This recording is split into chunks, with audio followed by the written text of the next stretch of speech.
ભારતનું વધુ એક જહાજે હોર્મુઝ પાર કર્યું। ભારત માટે એક રાહતના સમાચાર છે, જ્યાં માર્શલ આઇલેન્ડ્સનો ધ્વજ ધરાવતું સુપર ટેન્કર સર્વશક્તિ 45,000 ટન એલપીજી લઈને સ્ટ્રેટ ઓફ હોર્મુઝમાંથી સફળતાપૂર્વક પસાર થયું છે। ટ્રેકિંગ ડેટા મુજબ આ જહાજ ઈરાનના ટાપુઓ પાસેથી ઓમાનની ખાડી તરફ આગળ વધી રહ્યું છે। મિડલ ઇસ્ટમાં ચાલી રહેલા યુદ્ધ અને તેલ અને ગેસ સપ્લાયના સંકટ વચ્ચે ભારત માટે આ સુરક્ષિત સફર વ્યૂહાત્મક રીતે અત્યંત મહત્વપૂર્ણ માનવામાં આવે છે। ગુજરાતમાં જૂનથી વસ્તી ગણતરીનો પ્રારંભ। ગુજરાતમાં જૂન મહિનાથી 16મી વસ્તી ગણતરીનો પ્રારંભ થશે। કોવિડને કારણે 2021માં મુલતવી રહેલી આ પ્રક્રિયા હવે 2026-27માં હાથ ધરાશે।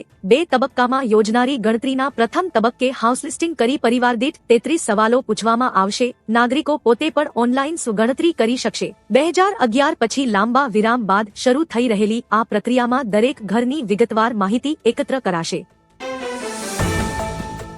બેટ દ્વારકાના સમુદ્રમાંથી મળ્યું પ્રાચીન નગર। દેવભૂમિ દ્વારકાના બેટ દ્વારકા દરિયામાં મરીન આર્કિયોલોજી ટીમને અંડરવોટર સર્ચ દરમિયાન અત્યંત મહત્વના અવશેષો મળ્યા છે। સમુદ્રના પેટાળમાં સુનિયોજિત બંદર, વિશાળ બાંધકામ અને કોરિડોર જેવી રચનાઓ મળી આવી છે। અહીંથી રોમન સિક્કા અને વિશિષ્ટ વાસણો મળતા સાબિત થાય છે કે આ વિસ્તારનો રોમન સંસ્કૃતિ સાથે સીધો વેપારી સંબંધ હતો। આ શોધ ઓખામંડળના પ્રાચીન આંતરરાષ્ટ્રીય વેપારના પુરાવા પૂરા પાડે છે।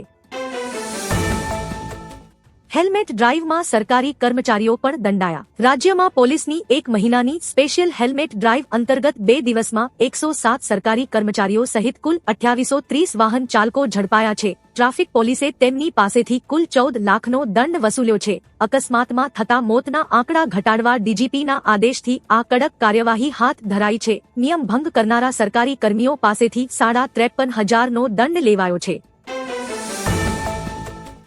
લીંબુના ભાવમાં તોતિંગ વધારો।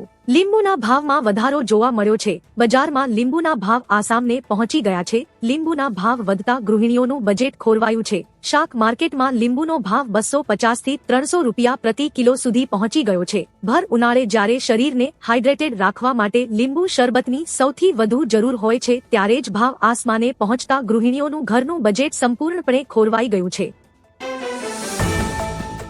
રાજા મેલડીના નામે ઇન્સ્ટાગ્રામ પર ફેમસ ભુવાની પોલ ખુલી। વડોદરાના પાદરા વિસ્તારમાં માતાજીના નામે ભોળી જનતાને લૂંટતા પાખંડી ભુવા ઘનશ્યામનો વિજ્ઞાન જાથાએ પર્દાફાશ કર્યો છે। સંતાન પ્રાપ્તિ અને અસાધ્ય રોગો મટાડવાના નામે તે લાખો રૂપિયા અને એસી, ફ્રીજ જેવી કિંમતી વસ્તુઓ પડાવતો હતો। તે 25 પ્રકારના રોગો મટાડવાનો ઢોંગ કરી 1.5 લાખ સુધીની ફી વસૂલતો હતો। પાદરા પોલીસ સાથે વિજ્ઞાન જાથાએ દરોડો પાડતા ભુવો ફરાર થઈ ગયો હતો।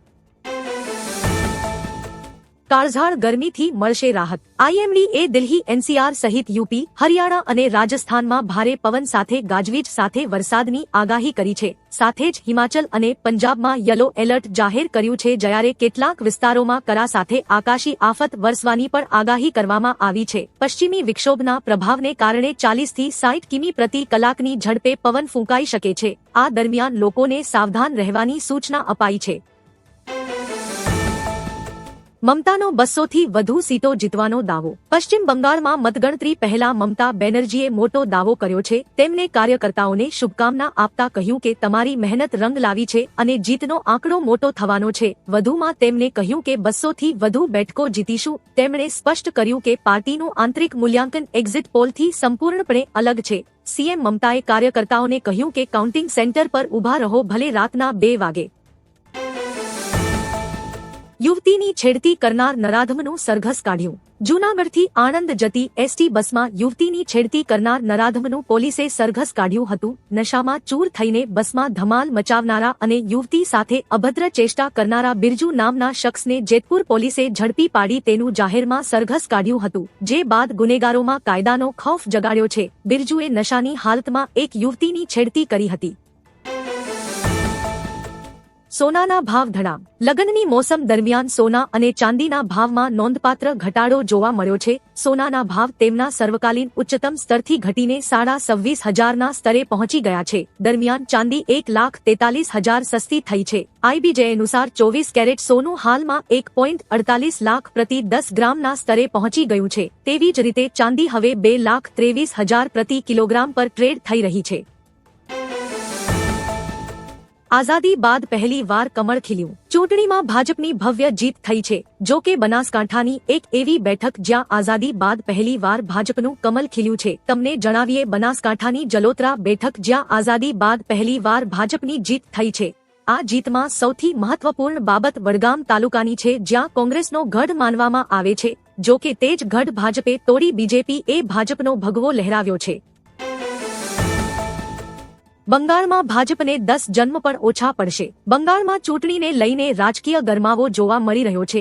આ વચ્ચે અભિષેક બેનર્જીએ ફાલતામાં પુનઃ મતદાન પર બીજેપી પર તીખા પ્રહારો કર્યા છે. બીજેપીને ખુલ્લો પડકાર ફેંકતા કહ્યું કે બંગાળના રાજકીય મોડલને નબળું પાડવા માટે 10 જન્મ પણ ઓછા પડશે. વધુમાં તેમણે કહ્યું કે દિલ્હીથી લઈને દેશના કોઈપણ રાજ્યના કોઈપણ નેતા મેદાનમાં આવે ટીએમસી મુકાબલા માટે તૈયાર છે.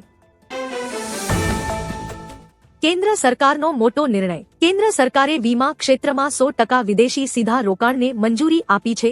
વિદેશી રોકાણકારો હવે ઓટોમેટિક રૂટ દ્વારા ભારતીય વીમા કંપનીઓમાં સંપૂર્ણ હિસ્સો ખરીદી શકશે. જો કે એલઆઈસી માટે રોકાણ મર્યાદા 20% પર જાળવી રાખવામાં આવી છે. વીમા ક્ષેત્રમાં વિદેશી રોકાણ વીમા અધિનિયમ 1938ની જોગવાઈઓને આધીન રહેશે.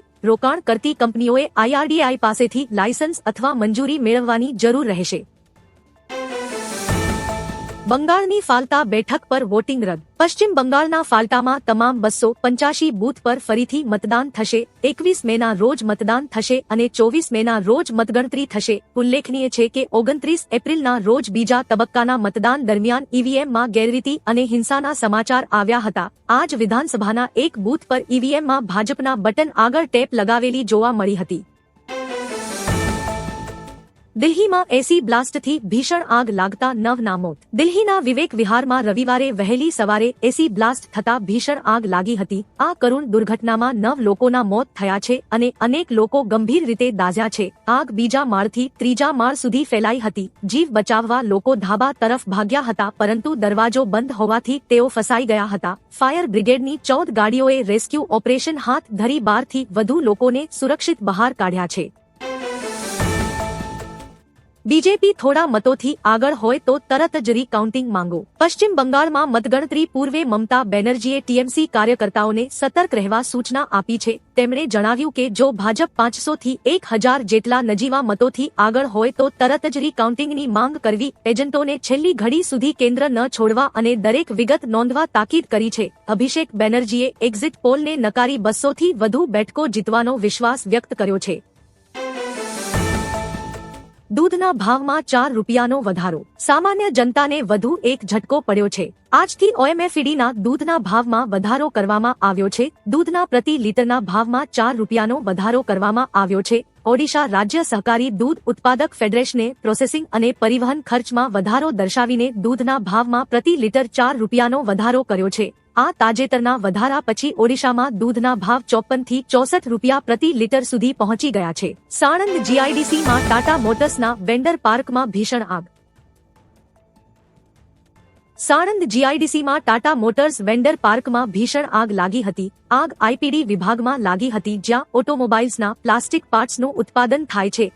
જ્વલનશીલ સામગ્રીને કારણે આગે જલ્દી વિકરાળ રૂપ ધારણ કર્યું અને ધુમાડાના ગોટા દૂર સુધી દેખાયા હતા. ફાયર બ્રિગેડની બહુવિધ ટીમોએ તાત્કાલિક કામગીરી શરૂ કરી. સદભાગ્યે આ ઘટનામાં કોઈ જાનહાનિ થઈ નથી. નીતિન ગડકરીનું ચોંકાવનારું નિવેદન. મજૂર દિવસ નિમિત્તે કેન્દ્રીય મંત્રી નીતિન ગડકરીએ ચોંકાવનારું નિવેદન આપ્યું છે. નાગપુરમાં આયોજિત એક કાર્યક્રમને સંબોધતા તેમણે કહ્યું કે હિન્દુ મુસ્લિમને એક જ ભાવે ગેસ, પેટ્રોલ અને ડીઝલ મળે. વધુમાં તેમણે કહ્યું કે ભારતમાં દરેક લોકો સમાન છે અને તેમના માટે કાયદા અને નિયમો પણ સમાન જ છે. નીતિન ગડકરીનું આ નિવેદન ચર્ચાનું કેન્દ્ર બન્યું છે. જીઓના ગ્રાહકોને મોટો ઝટકો. રિલાયન્સ જીઓએ તેના પોર્ટફોલિયોમાંથી ખૂબ જ સસ્તું અને લોકપ્રિય પ્રીપેડ પ્લાન દૂર કર્યો છે. જીઓએ તેનો 209નો પ્રીપેડ પ્લાન બંધ કરી દીધો છે. અહેવાલ મુજબ આ પ્લાન હવે માય જીઓ એપ પર દેખાઈ રહ્યો નથી. જીઓના 209ના પ્રીપેડ પ્લાનમાં 22 દિવસની વેલિડિટી પીરિયડ અને દરરોજ 1 GB હાઈ સ્પીડ ડેટા આપવામાં આવતો હતો. જો કે આ મામલે હજુ જીઓ તરફથી કોઈ સત્તાવાર નિવેદન આપવામાં આવ્યું નથી. વિજય માલ્યા અને નીરવ મોદી સહિત 21 ભાગેડુ જાહેર. ઈડીએ તાજેતરમાં ફ્યુજિટિવ ઇકોનોમિક ઓફેન્ડરની નવી યાદી જાહેર કરી છે. આ યાદીમાં નીરવ મોદી અને વિજય માલ્યા સહિત 21 વ્યક્તિઓને ભાગેડુ ગુનેગાર જાહેર કરવામાં આવ્યા છે. તપાસ એજન્સીએ આ તમામ આરોપીઓની કુલ 2178 કરોડની મિલકતો જપ્ત કરી લીધી છે. આ યાદીમાં સંજય ભંડારી અને હાજરા મેમણ જેવા નામોનો પણ સમાવેશ થાય છે. વિદેશ ભાગી ગયેલા તત્વો પર સકંજો કસાયો છે. પહેલીવાર આવો નિર્ણય લેતા દુનિયા અચંબામાં. વિશ્વના સૌથી મોટા તેલ ઉત્પાદકોમાંના એક કુવૈતે 35 વર્ષમાં પહેલીવાર એવો નિર્ણય લીધો છે જેનાથી સમગ્ર વિશ્વ આશ્ચર્યચકિત થઈ ગયું છે. આ નિર્ણયથી વૈશ્વિક સ્તરે ક્રૂડ ઓઇલના ભાવમાં વધુ વધારો થઈ શકે છે. કુવૈતે એપ્રિલ દરમિયાન શૂન્ય ક્રૂડ ઓઇલની નિકાસ કરી હતી. 3 દાયકાથી વધુ સમયમાં આ પહેલી વાર છે. નોંધનીય છે કે આ દેશનું તેલ મુખ્યત્વે એશિયા અને યુરોપમાં નિકાસ કરવામાં આવે છે. ઈરાને અમેરિકાને મોકલ્યો નવો પ્રસ્તાવ. ઈરાને અમેરિકાને 14 મુદ્દાનો નવો પ્રસ્તાવ મોકલી નાકાબંધી હટાવવા અને લેબનાન સહિતના મોરચે જંગ ખતમ કરવા માંગ કરી છે. આ અંગે ડોનાલ્ડ ટ્રમ્પે જણાવ્યું કે તેઓ યોજનાની સમીક્ષા કરશે પરંતુ તે સ્વીકાર્ય હોય તેવું લાગતું નથી. ટ્રમ્પે ઉમેર્યું કે છેલ્લા 47 વર્ષમાં ઈરાને માનવતા વિરુદ્ધ જે કૃત્યો કર્યા છે તેની હજુ પૂરતી કિંમત ચૂકવી નથી. હાલ બંને દેશો વચ્ચે વાતચીત જારી છે પરંતુ તણાવ યથાવત જોવા મળી રહ્યો છે. ફરી યુદ્ધની જ્વાળાઓ ભડકશે. ટ્રમ્પે ફરી એકવાર ઈરાન અંગે કડક વલણ અપનાવ્યું છે. તેમણે કહ્યું કે તેહરાને હજુ સુધી તેના કાર્યો માટે પૂરતી કિંમત ચૂકવી નથી. તેમણે એ પણ સંકેત આપ્યો કે ઈરાન તરફથી આવનાર કોઈપણ નવા શાંતિ પ્રસ્તાવને સ્વીકારવો મુશ્કેલ બનશે. ટ્રમ્પે ટિપ્પણી કરી કે તેમને જે પ્રસ્તાવની સમીક્ષા કરવા જઈ રહ્યા છે તે સ્વીકાર્ય હોવાની કોઈ શક્યતા દેખાતી નથી. આ નિવેદન બંને રાષ્ટ્રો વચ્ચે ચાલી રહેલા તણાવને વધુ વધારી શકે છે.